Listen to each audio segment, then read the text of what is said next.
C'est parti pour lire nos cours de français qu'on a eu et on va lire des textes. Séquence 1, document 4, le poème Mon rapport au team au monde. Texte 1, Paul Verlaine, Soleil couchant, poème saturnien, 1866. Soleil couchant, une aube affaiblie verse par les champs la mélancolie des soleils couchants. La mélancolie berce de doux chants mon cœur qui s'oublie au soleil couchant et d'étranges rêves comme des soleils couchant sur les grèves fantômes vermeils. Défile sans trêve, défile pareil à deux grands soleils couchant sur les grèves. Non, bon, je me suis un peu enjoyé, c'était juste un poème quoi. Bon, on passe au texte 2. Francis Ponge, le pain. Le parti pris des choses, 1942, le pain. La surface du pain est merveilleuse d'abord à cause de cette impression quasi panoramique qu'elle donne.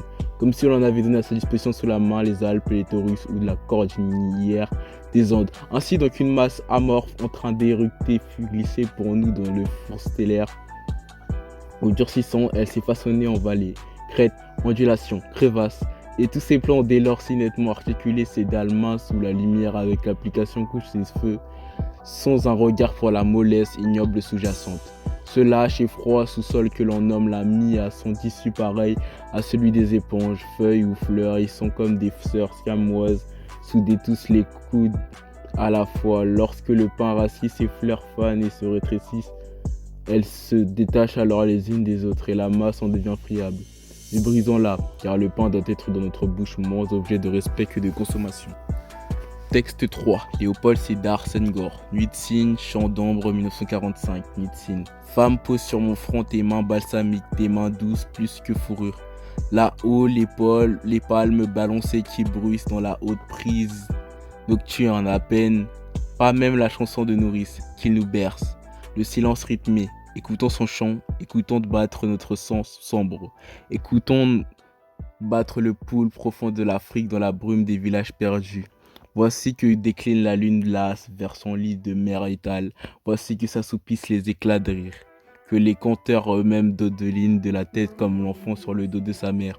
Voici que les pieds des danseurs s'alourdissent, que s'alourdit la langue des cœurs alternés.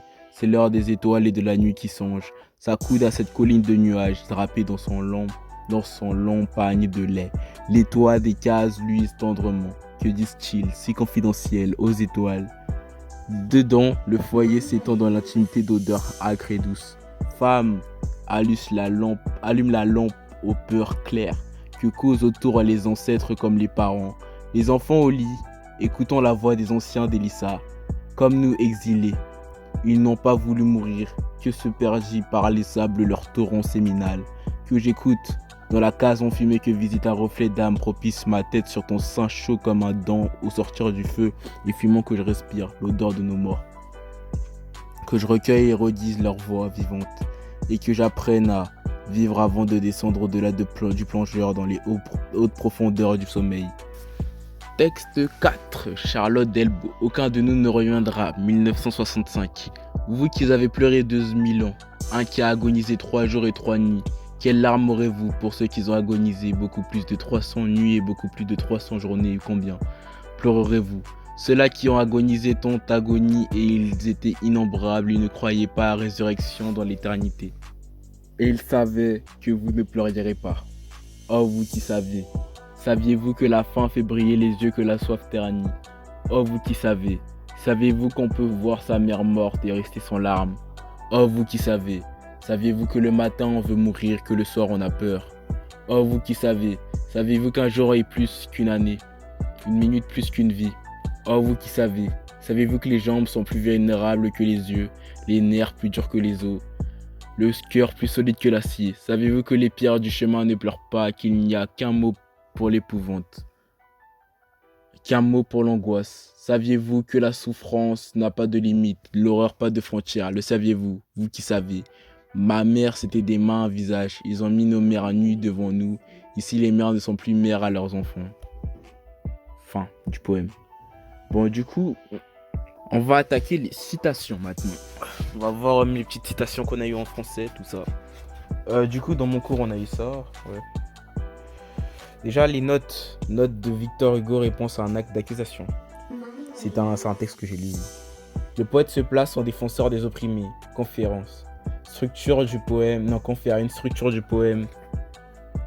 Ligne 1, 26. État de la situation. Fin du poème. Le poète se fait le relais de la parole du peuple, dénonciation de l'absence de considération des plus pauvres de la société. Référence aux grands auteurs Racine, Corneille qui mettent en scène des tragédies et donc ne mettent en scène que des situations relatives aux familles nobles. Les plus petits sont mis de côté. Pire encore, ils sont source de moquerie. Dévoués à tous les genres. Encore, ils sont source de moquerie. Ouais. Dévoués à tous les genres bas. Volume 14. Ici, référence à la comédie où on met en scène le peuple et où on se moque d'eux, notamment de leur manque d'éducation. Cela explique ensuite l'évocation de Molière qui met en scène les bourgeois et apprécie se moquer des paysans, notamment dans leur façon de parler. Dénonciation de la bipartition de la société. Riche versus pauvre. Ainsi marchant se confondre, piétons et cavaliers traversant le pont Neuf. Ligne 4-5. Virulence du propos de Hugo rendu sensible par les phrases exclamatives et interrogatives qui permettent une prise à partie. Confère fin du texte. Je fis une tempête au fond de notre crier. Ligne 36. Signifier que ses sources d'inspiration et les sujets qu'il traite sont de ses œuvres sont issus de la vraie vie et qu'une défense des plus démunis est à l'œuvre parce que même une révolution confère toutes les références à la Révolution française. Au début du texte, mise en évidence de l'absence de changement versus fin du texte où il explicite sa volonté de changement. J'ai mis un bonnet rouge au vieux dictionnaire, volume 14. Volume 34, pardon, je me suis trompé. Bon, on attaque un nouveau truc sur les citations, voilà. Texte 2, quelle vision Aimé Césaire donne-t-il des Antilles? Tu vois, c'est un petit texte. Au bout du petit matin. Déjà pour la citation au bout du petit matin, qui est à la ligne 11, 1, 14 et 20. Ça, le procédé d'écriture et répétition et l'interprétation, elle a proposé une nouvelle vision des Antilles. Après, la citation paradis et effluve. On met le procédé d'écriture, c'est isotopie, des îles paradisiaques. Et l'interprétation, c'est contrasté, attente versus réalité. Ok, maintenant on va prendre la citation les Antilles qui ont faim, dynamite par l'alcool. Le procédé c'est parallélisme et l'interprétation c'est dénoncer les dérives de la colonisation. Strophe 3, maintenant la citation c'est la strophe 3. Procédé isotopie, malheur, maladie. Interprétation, monde meurt peu à peu à cause des colons. Bon, ça je ne comprends pas trop, mais bon. Citation, la prochaine citation c'est l'aune. Non, attends, j'ai mal expliqué, je vous explique ça directement. L'eau emportera les taches mûres. Ok. Et le procédé d'écriture, c'est la personnification. L'interprétation, c'est la fin des Antilles au purifier les terres. Effacement de la mémoire de la population noire. Bon, on passe au texte 3. Procédé qui permet de signifier les révoltes dans le poème. Citation. Oh, attends, il n'y a même pas écrit le nom des citations, donc je ne vais pas vous dire. Déjà, la première citation, c'est une comparaison. Et l'interprétation, c'est le dénoncer la société. Je ne sais pas si ça peut vous donner des idées de procédé ou d'interprétation. Si vous ne connaissez pas, vous pouvez chercher sur Google et tout comme ça. Maintenant, on va dans les citations. Une autre citation. Il y a une citation qui dit au prudent. Le procédé, c'est apostrophe. En parenthèse, qui veut dire adresse directe d'interpellation. Et l'interprétation, c'est prise à partie. Après, les deux derniers, il n'y a pas écrit le nom des citations, mais on va dire c'est parallélisme plus juxtaposition, ce qui est écrit dans mon cours. Et l'interprétation, c'est opposer la latitude et la nécessité de changer de posture. Après, le procédé du tout dernier, c'est impératif. Et l'interprétation du tout dernier, c'est ordre, faire sortir la nécessité de changer. Bon, on va partir sur Kasparide directement. Bon, du coup, on n'a pas le texte de Kasparide, mais on va attaquer sur l'introduction de Francis Ponge. Si vous n'avez pas vu le texte de Francis Ponge, je vous invite à le voir, c'est le pain. L'auteur est Francis Ponge, né en 1899 et mort en 1988. Le pain est comme un objet merveilleux, le genre littéraire utilisé romantique. Le thème est le pain et sa forme. Par exemple, le pain. Construire un univers à part entière pour réaliser une description minutieuse et merveilleuse d'un objet bien banal. Ok, si t'as des idées comme ça, c'est vraiment oh là là, t'es fou. Bon, enfin, la poésie permet de réfléchir et de dénoncer. Par exemple, Victor Hugo se déplace en défenseur les plus faibles les plus faibles dans réponse à un acte d'accusation. Ouais, je pense que j'ai un problème d'écriture. La poésie est un terrain de jeu pour exprimer ses sentiments et cale les rêves les plus intimes. Bon, il y a des petites erreurs d'orthographe, je vous m'excuse, mais j'espère que vous comprenez le texte quand même. Bon, continue. L'introduction et la conclusion sont des étapes essentielles du commentaire et se répondent à l'écrit. Il faut les rédiger entièrement au brouillon. Ce sont des passages à souligner particulièrement car ils relèvent la bonne compréhension du sujet. Étape 1, rédiger l'introduction. Présenter le texte en donnant les informations essentielles, le titre, auteur, date éventuelle, contexte.